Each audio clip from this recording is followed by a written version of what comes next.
A very pleasant good morning, ladies and gentlemen. Welcome once again to the People's Forum of In the Streets with Big Stone. Yesterday, there's been a video circulating on social media about a little boy between the age of, say, 7 and 9.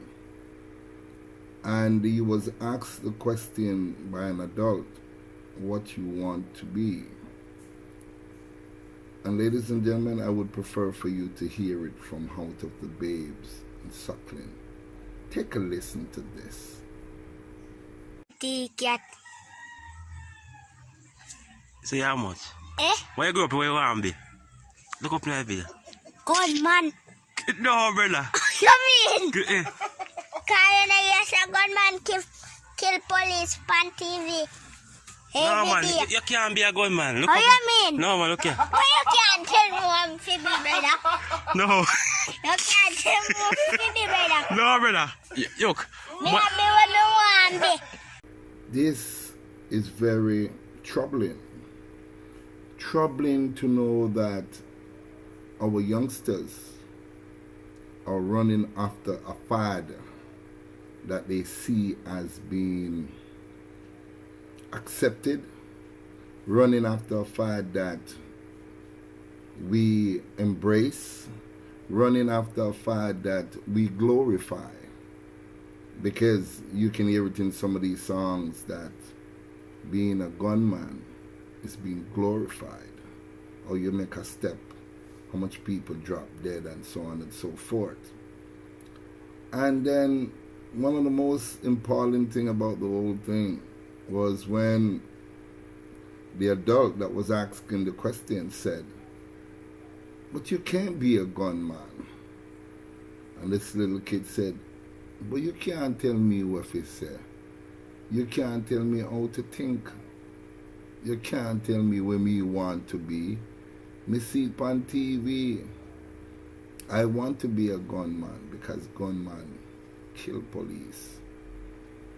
And I remember when I was just about the same age, 9 years old, I was asked by my classroom teacher at that time, Claude, what do you want to become?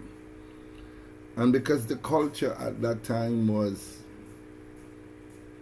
either you want to be a soldier or a policeman or a principal or a doctor or a lawyer, that's all we could gravitate to was these positive positions and career that we wanted to be.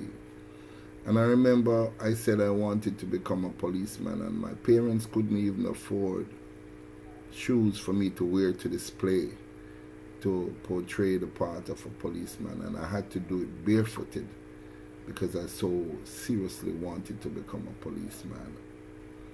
And later in life, ladies and gentlemen, I not only became a policeman, but I was also a member of the Jamaica Defense Force as well. Now, culture in Jamaica has played a very serious part. And not until we remove the veils from our eyes before we can actually see what is happening. A lot of people might want to say, beat the kid, and we could beat him and beat that out of him. But that cannot be beaten out of. What we need is to pull the kid closer, we as adults.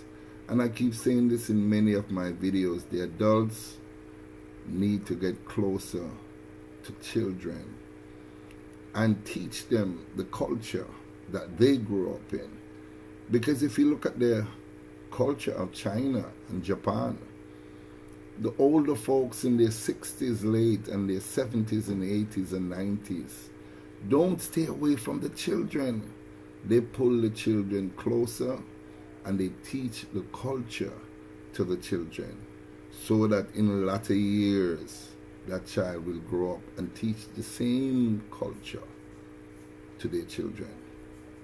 So, ladies and gentlemen, it is up to us as adults, as parents, as civil-minded citizens of this beautiful country, is to help raise our children in a manner that they can be respectful, that they can live a promising life, and they don't have to go down the drain. When I look at this little kid, he was smiling and people in the background was laughing like it was a joke. It's not a joke. Our children are our future. Without our children, we are absolutely nothing. We're deemed to fail as a country and as a nation. So we'll only hope that this serves as a warning signal to us all to see the truth. Because they say children learn what they see. Monkey see, monkey do. And I'm by no way equating our children to a monkey. That is just how the saying goes. But if our children grow up in an environment where guns and gunplay and abuse of women and abuse of children is the norm, and it's accepted, and it is not being addressed by the citizens, parents, and then the government, then our children will grow up just to be what they say they want to be.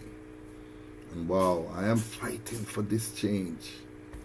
I am fighting for a beautiful Jamaica. And so should all of us fight for a beautiful Jamaica. And it starts with our children. Pay attention to our children. Love them. Don't spoil them. But just give them love. And please, please, it is our responsibility. Don't say, boy, the little boy they do rude there, man. Me no in nothing with him, and parents don't have my manners. No. Approach it in a positive way. Approach it in a powerful way. And try your best. I know we're not going to help all of them because some of them are so far gone. You'll be surprised. They're so far gone that it's hardly anything that we can do. But guess what? If we can only see one at a time, let's go for that one.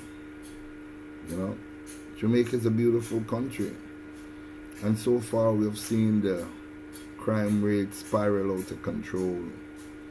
And a lot of people saying that there's no money, there's poverty. But they're way far less fortunate country than ourselves. You know, we're suffering. And yet still the crime rate is not where it's at.